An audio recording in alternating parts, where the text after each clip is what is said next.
Alright, so today I'm going to talk about hypopituitarism and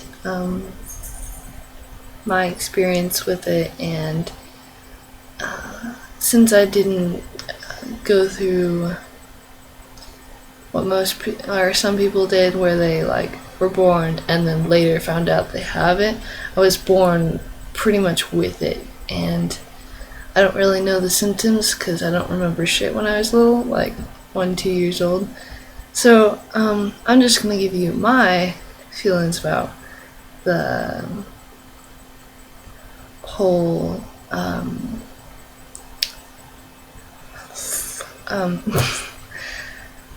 like having it and such, and my feeling like when I was growing up. Okay, so when I was born, there was a lot of doctors who were like, oh, she has this, no, she has this, no, she has this, maybe, which they thought was diabetes, and that ended up to be wrong. And then later on down the road, they found out that I have hypopituitarism, and the only way I remember the name when I was a kid is there was the word pop in it. So I'm like, I have pop syndrome or whatever. Or pop-arism or something weird like that.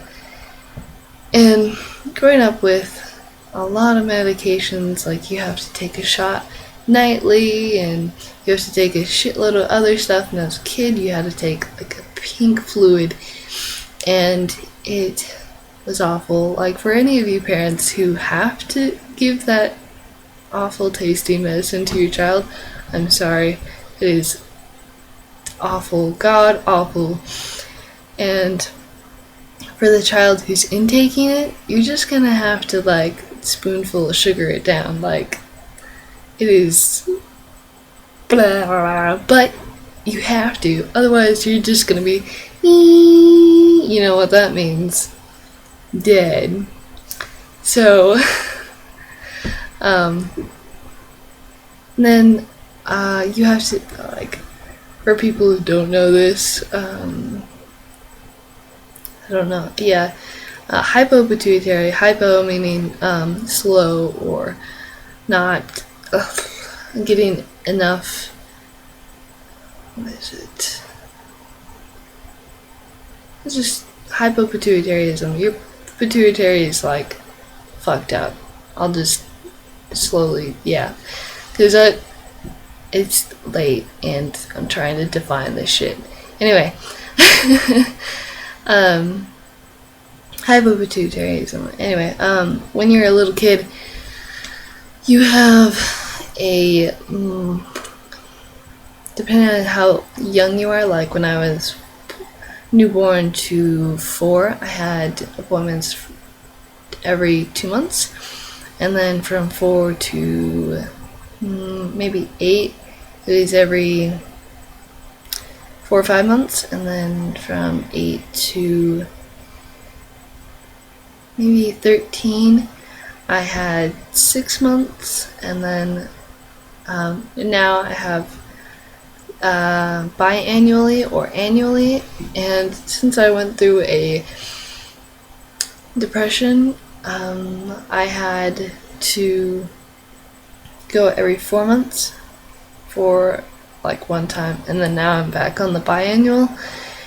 And if that ever does happen to you where you are depressed, just make sure to tell your doctor about it, because otherwise you can end up in some serious doo-doo, and your doctor is going to be like, why the fuck didn't you tell me when you knew you were? And yeah.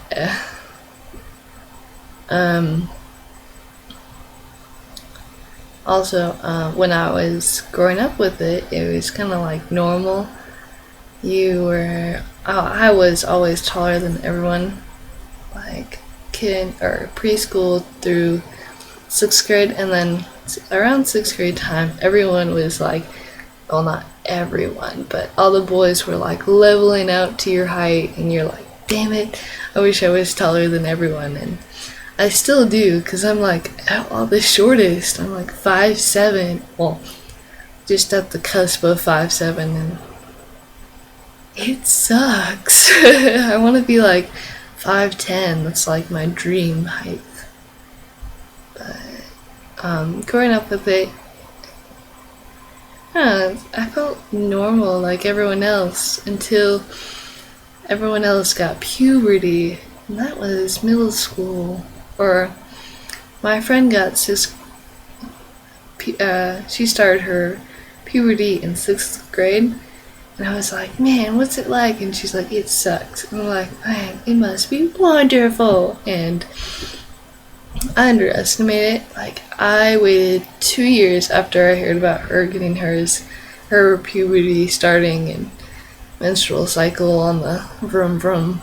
And I asked my doctor, I'm like, why am I not starting my period? And she's like, well, you need to have yours started by medication. And so I asked her, I'm like, can I start mine? And she's like, well, you can wait until you're in like high school.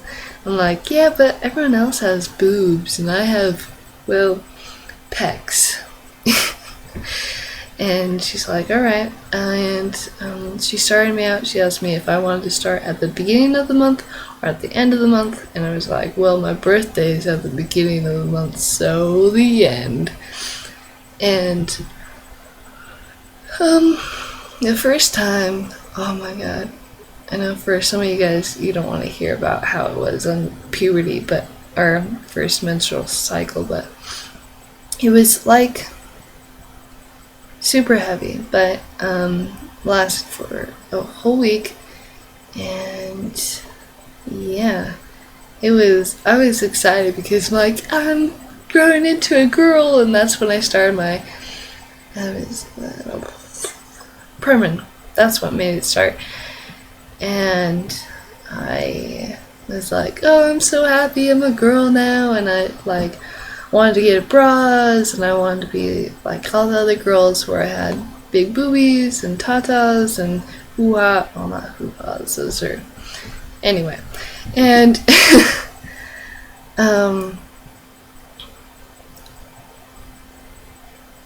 so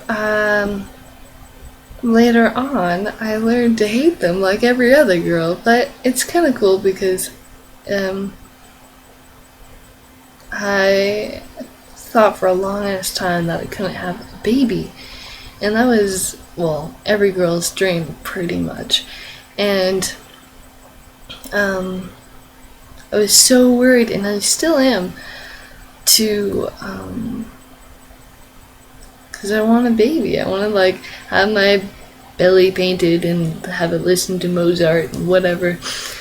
And I asked my doctor, and she's like, yeah, you can, but you have to make sure you have like every month you check up with me, and we're making sure your regulations are fine with your baby and also you, because whatever you take, the baby takes. So I was super worried about that, and I can't remember, like around 16, 17, I had a different pill form. It was like birth control, basically the same type as, thing was going into me, just different kind of way. And birth control, and yeah, it was different. And then I was like, I thought it was gaining a lot of weight, so I went back to the Premen, and that's what I'm still on. And yeah, and then for when I was 18, I got depressed, so I had been not okay, and I didn't tell my mom until March, when I knew I was in January. So definitely keep your doctor updated. It's very, very important. They can change your amount of intake and dose for your medication, if that may be affecting it. It wasn't for me because you'd have to miss a lot or take too much to be depressed, but it's still very important to notify your doctor about that. And I don't know, when I missed doses, like with Cortef, I felt a lack of motivation. I didn't want to wake up from bed.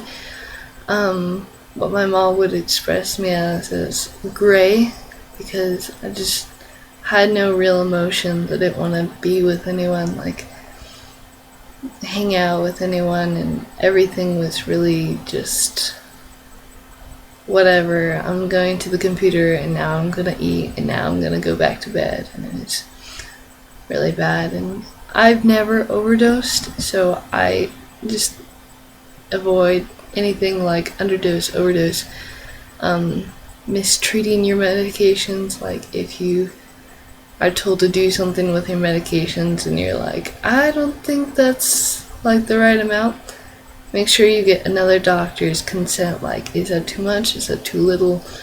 Should I back off? Should I have you as my person to prescribe me, person to prescribe me pills and other such. And if you do want to talk to me about